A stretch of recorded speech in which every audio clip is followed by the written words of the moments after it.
Toimiva joukkoliikenne on toimivan kaupungin edellytys. Turun kokoisessa kaupungissa ei ole mahdollista jättää ihmisten liikkumista yksityisautoilun varaan. Turun keskusta on siihen aivan liian pieni. Aurajoen ylittävät sillat muodostavat pullonkauloja, jotka varsinkin ruuhka-aikoina hidastavat ihmisten liikkumista keskustaan ja sieltä pois.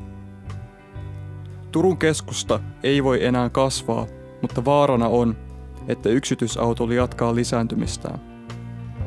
Samaan aikaan ne ihmiset, jotka tarvitsevat liikkumiseensa julkista joukkoliikennettä, joutuvat nykyään jättämään pahimpina ruuhka-aikoina linja-autoja väliin niiden ollessa liian täynnä.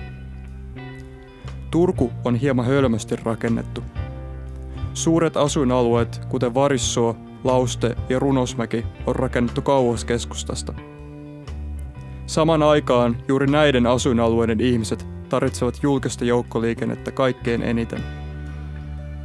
Linja-auto on loppujen lopuksi varsin huono väline suurten ihmisjoukkojen liikuttamiseen. Linja-auto on kohtuullisen pieni, se joutuu luovimaan muun liikenteen seassa ja se kuluu käytössä varsin nopeasti. Ruuhkaisen liikenteen ja linja-autojen ongelmiin on kuitenkin olemassa ratkaisu: pikaraitiotie. Pikaraitiotie mahdollistaisi aiempaa sujuvamman ja mukavamman liikkumisen Turun eri kaupunginosien välillä.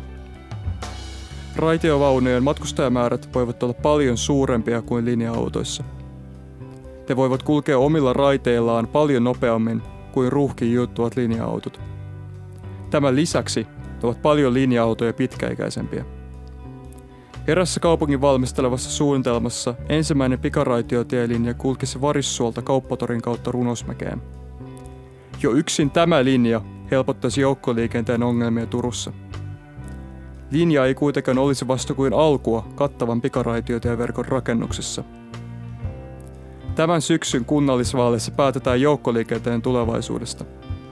Tuleeko Turkuun pikaraitiotie vai jatkuuko nykyinen kehno tilanne myös tulevaisuudessa? Sinä päätät.